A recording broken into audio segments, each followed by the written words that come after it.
Imagine sitting in the cockpit of a helicopter, the desert sun burning like fire on the horizon, when suddenly the warning alarms scream in your ears. Enemy fighter jets are closing in, 3 against 1. And all you have is your skill, your courage, and a machine not built for dogfights. This is not just a mission. This is survival written in flames. And before we dive into this pulse-pounding story of betrayal, courage, and shocking twists, make sure you hit subscribe right now, because you won't believe what happens when one Apache pilot rewrites the rules of aerial combat. Captain Sarah Mitchell was no stranger to danger. Raised in Ohio, toughened by years of training, she had earned her place among the very few women trusted to fly the H-64 Apache in live combat. That day, her mission was supposed to be routine, providing overwatch for a convoy crossing hostile desert terrain. But war had no respect for the word routine. The first warning came from a WA-SIS-3 unidentified jets moving fast. Sarah's co-pilot, Lieutenant James Carter, scanned his helmet display, his voice tight. "They're coming right for us." She tightened her grip on the controls. Apache helicopters weren't designed to fight jets. But Sarah had learned long ago that survival depended not on the odds, but on the will to defy them. The first missile came screaming toward them with a heat-seeking hunger that felt almost alive. And Sarah's instincts took over before her brain could fully register the flashing red alarms. She slammed the stick left, the Apache's rotors groaning in protest as the whole gunship tilted nearly on its side. And Carter was already firing countermeasures. Streaks of burning magnesium flares exploding outward like fiery confetti across the pale desert sky.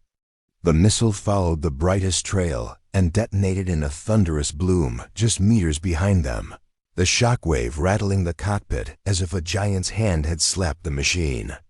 Sarah gritted her teeth, eyes locked on the horizon, but there was no time to breathe because 2 more missiles were inbound, faster, deadlier, like wolves racing to sink their teeth into prey. She yanked the Apache down toward the deck, blades biting the hot air so low they were kicking up walls of sand that almost blinded them. And then, doing the one maneuver every manual said was suicide, she rolled the Apache. A full banking twist that transformed the hulking gunship into a tumbling beast in freefall. The world spun sideways, sky and ground trading places, Carter cursing into the coms as gravity pulled them into the abyss. And then, impossibly, she caught the roll, leveled them out just feet above the desert floor, the missiles overshooting and exploding harmlessly into the sand. "Jesus, Sarah!" Carter shouted, breathless. "You just pulled an acrobat stunt with a tank strapped to wings." But there was no time for laughter.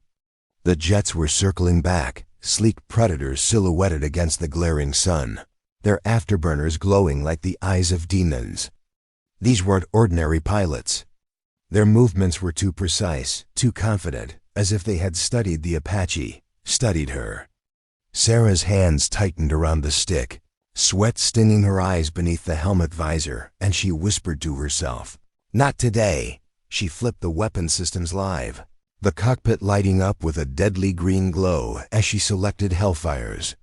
Carter fed her targeting data, fingers flying, voice steady despite the chaos, and then Sarah locked onto the lead jet just as it banked wide for another pass. With a hard breath, she squeezed the trigger. The Hellfire roared free, cutting a white-hot line across the sky. And a heartbeat later, the jet vanished in a brilliant explosion that painted the desert with fire. Debris rained down like black confetti, the sound of the blast echoing for miles.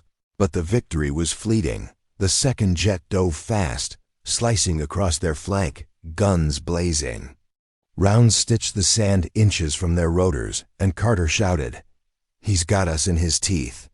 Sarah yanked back, pulling the Apache higher than it was ever meant to climb, the rotors screaming, the entire airframe vibrating as if ready to tear apart. She forced the gunship to hover on the edge of physics itself, the chain gun swiveling under her command. And when the jet crossed in front of them for just a split second, she unleashed a storm of 30mm rounds that chewed into its fuselage, until the enemy erupted into a tumbling fireball. Carter let out a yell that was half terror, half triumph, but Sarah didn't allow herself relief. Her eyes locked on the third blip, circling like a shark beyond the sun glare. It wasn't retreating. It wasn't afraid. It was waiting, patient, deliberate, as if the pilot knew exactly who she was, exactly what she would do next. And then, as static crackled across their comms, a voice she thought she'd never hear again slithered into her headset. Calm, venomous, and unmistakable, Sarah Mitchell. I always knew we'd meet again in the sky. Her blood ran cold as Carter's voice cracked. Sarah, the call sign Phantom 1. That's impossible. The name Phantom 1 hit Sarah like a punch to the chest, because that was Marcus Kane, the mentor who had betrayed his own squadron years ago and was believed dead. Now here he was, alive, flying the last jet, taunting her over open comms with a voice dripping with venom. Sarah, tonight I finish what I started. The duel that followed wasn't about machines anymore. It was about ghosts. Kane's jet dove and soared with deadly precision, his mocking laughter filling her headset, but Sarah refused to let fear win. With Carter feeding her quick targeting data, she executed one desperate trick-cutting power and dropping into dead air. Kane swooped in for the kill, and at that perfect instant she surged upward, locking her sights. The Apache's chain gun roared, ripping into his wing and sending his jet spiraling in flames. But just before he ejected, his final words hissed through the comms. This isn't over, Mitchell. I'll haunt you until the end. And then he was gone, a ghost slipping back into the shadows. Silence fell over the desert battlefield, broken only by the groaning rotors of Sarah's Apache and the faint crackle of fire from the wreckage below. For a long moment she sat frozen, her gloved hands trembling against the controls, heart pounding so hard it felt louder than the alarms that had filled the cockpit minutes earlier. The convoy below was cheering, soldiers waving helmets and fists toward the sky, celebrating their impossible survival, but Sarah couldn't feel their joy, not yet. Phantom 1 had escaped. Marcus Kane was alive, and his last words weren't empty threats. They were promises. She knew the man, knew his obsession with unfinished battles, and the thought chilled her more than the desert night creeping in. Carter leaned back, pulling off his helmet, sweat plastering his hair, his voice softer than she had ever heard it. Sarah, you saved them. You saved all of us. That's what matters. But she shook her head, her gaze fixed on the distant horizon, the place where Kane had ejected and vanished into the sands. No, James, she whispered. This was just round 1. He'll come back, and next time. He won't underestimate me.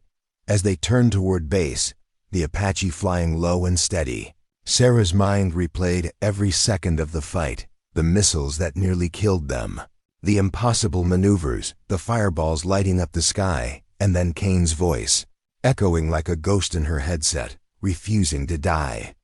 At base, the command officers rushed to debrief them, eyes wide with disbelief on her story of an Apache taking down 3 fighter jets.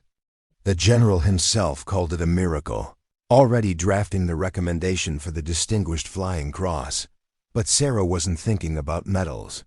She was thinking about Kane, how he had once taught her that in aerial combat, the machine mattered less than the will of the pilot. Tonight she had proved him right, but tonight he had also proven that ghosts of betrayal don't stay buried. In the quiet of the hangar, when the Apache's blades had stilled and Carter finally drifted off to sleep in the crew quarters, Sarah stood alone beside her war machine, running her hand across the battered steel, and made a vow. If he comes back, I'll be ready. If he wants a war, he'll get one. But this time, I'll end it. The night was still, the desert stretching endlessly into shadow, but inside her chest, fire burned brighter than ever. She was no longer just a pilot. She was a survivor marked by destiny, a soldier bound to a ghost, and the war was only beginning.